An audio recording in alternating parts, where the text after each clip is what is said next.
Good morning and welcome back to the Mining Stock Daily Morning Briefing, presented by the Clear Commodity Network and delivering today's top news in mining and mineral exploration. From the new ClearCom studios, here's your host, Trevor Hall. Good morning and welcome back to the Mining Stock Daily Morning Briefing. I'm Ian Wagner filling in for Trevor Hall this week. It's Wednesday, August 5th. Precious metals rose on Tuesday as tensions in the Gulf appear to be abating. Gold settled at $41.52, up more than $62 on the day. Silver September contract settled at $60.24, up over $2. The GDX and SIL both rose more than 2%, with the GDX closing at 77.92 and SIL closing at 78.59. Both gold and silver are up significantly at the time of recording, with a big rally in the miners expected to continue today. This episode of Mining Stock Daily is brought to you by Equinox Gold. Equinox Gold is a growth-focused gold producer operating mines across the Americas. With cornerstone assets like the Greenstone Mine in Ontario and the Valentine Gold Project in Newfoundland and Labrador, Equinox is advancing a new generation of large-scale, long-life gold operations. Learn more about their portfolio and development pipeline at equinoxgold.com.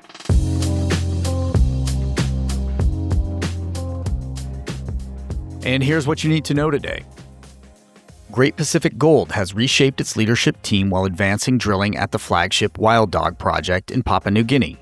Alex Heath has moved into the CEO role, Callum Spink was promoted to Chief Operating Officer and Vice President of Exploration, and Sam Wong was appointed CFO.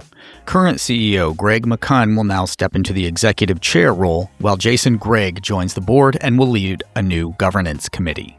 The company says it holds more than $22 million in cash. Operationally, one of two rigs has moved from Cassie Ridge to the Magiabi vein system, where an initial 11-hole, roughly 220-meter program will test the main and western veins. Surface sampling at Magiabi West previously returned 8 meters, grading about 17 grams per ton gold. The 2-hole Cassie Ridge program is complete, with assays and mineralogical results pending. Great Pacific Gold trades on the TSX Venture under GPAC and on the OTCQX under GPGCF.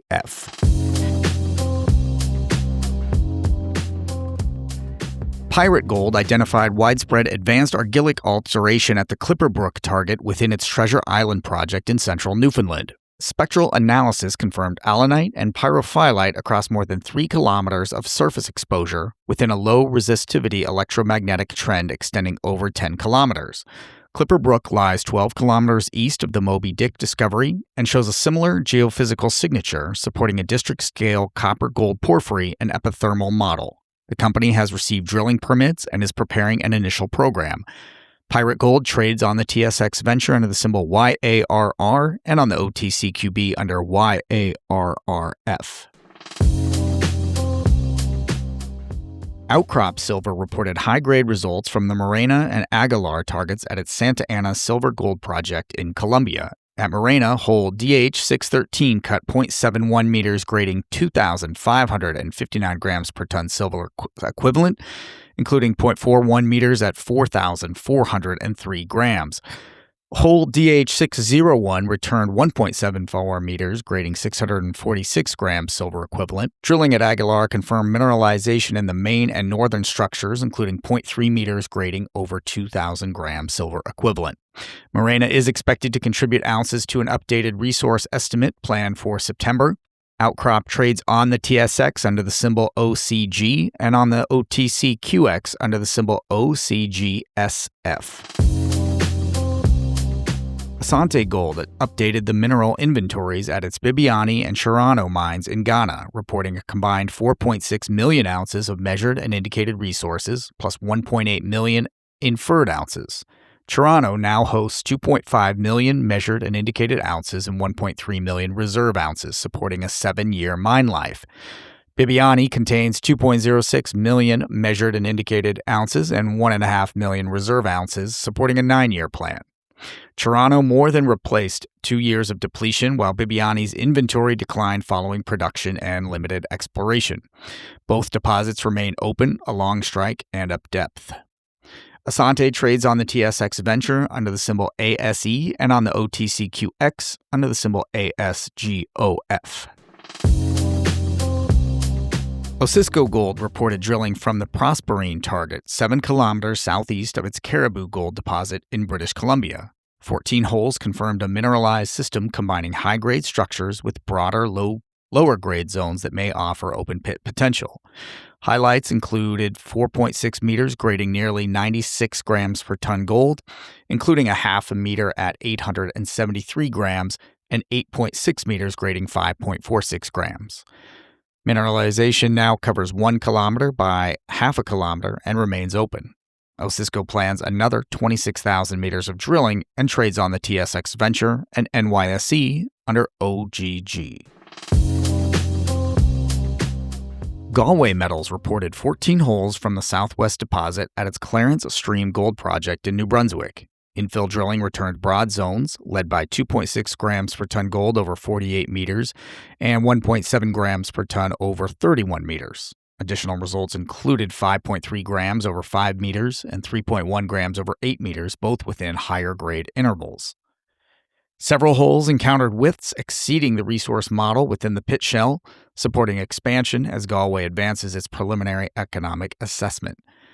Galway trades on the TSX Venture under the symbol GWM and on the OTCQB under the symbol GAYMF.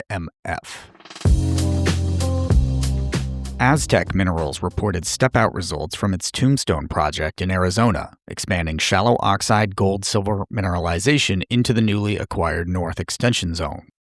Hole 26-39 returned nearly 88 meters grading 1.42 grams per ton gold and about 15 grams silver, including a 6-meter high-grade core above 12 grams gold.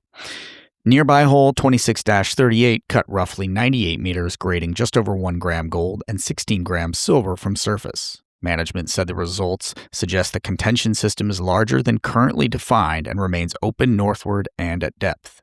Aztec trades on the TSX Venture under the symbol AZT and on the OTCQB under the symbol AZZTF.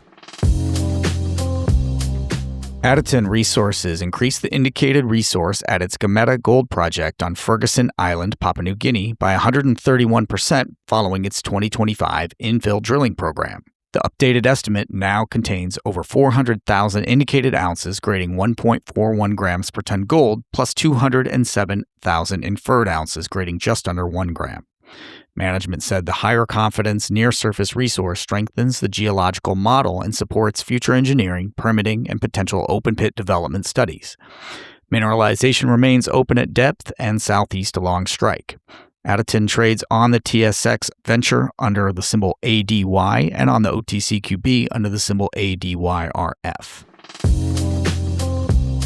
And with a big shout out to our own Trevor Hall, I'm pleased to report that Mr. Hall has joined the board of directors for Apex Critical Metals, adding mining sector communications and community engagement experience as the company advances the Rift rare earth project in Nebraska.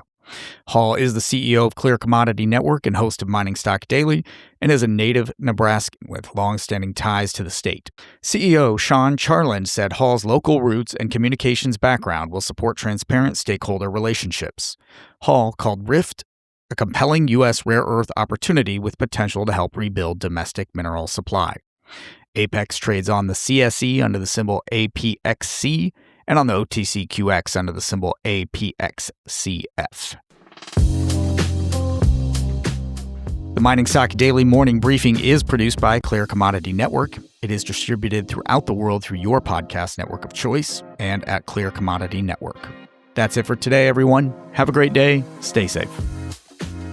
The information presented should not be considered investment advice. Mining Stock Daily and its affiliates are not responsible for any loss arising from any investment decision in connection with the material presented herein. Please do your own research or speak with a licensed financial representative before making any investment decisions.